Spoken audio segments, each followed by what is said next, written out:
Most people visit Kusu Island for its temples. Today, I'm here for what's underneath it.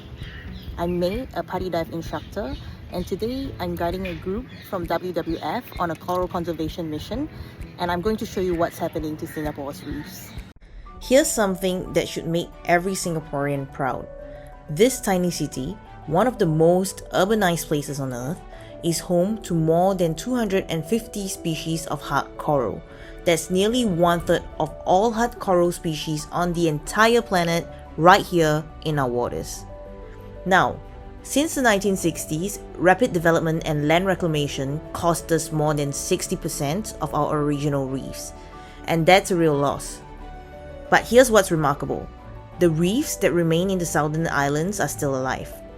In fact, scientists have found that coral species diversity has actually increased over the last 4 decades.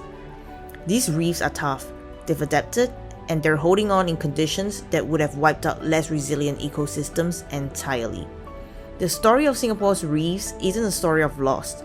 It's a story of survival, and right now it's a story we still have the chance to shape. And that's why today's dive matters.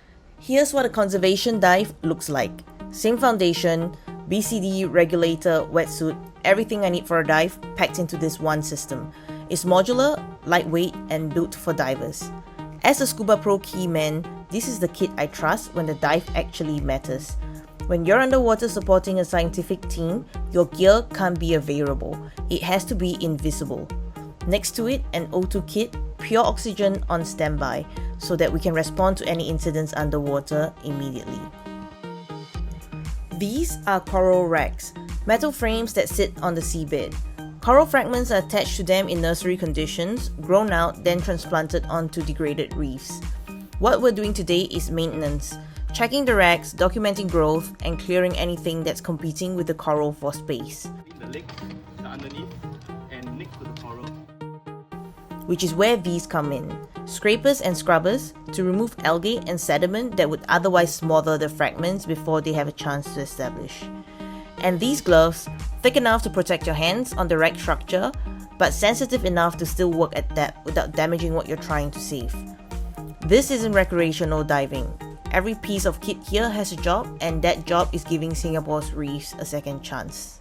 So here's what's actually happening when a coral fragment gets attached to one of those racks, because it's more interesting than it looks.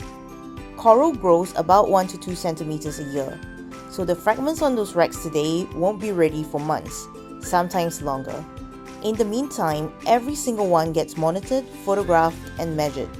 Any algae or sediment that settles has to be cleared by hand, dive after dive, or it takes over. It's detailed, repetitive work, and the people doing it show up because they think it's worth doing. Here's a number that puts it in perspective. The 100K Corals Initiative aims to plant 100,000 corals across Singapore's southern islands over the next decade. 100,000.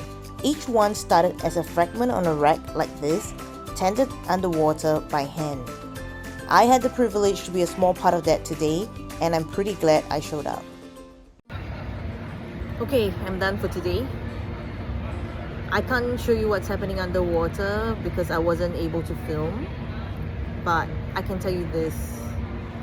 Being part of a team who truly cares about giving Singapore's reefs a second chance, that hits different. It kind of reminded me of why I wanted to become an instructor in the first place.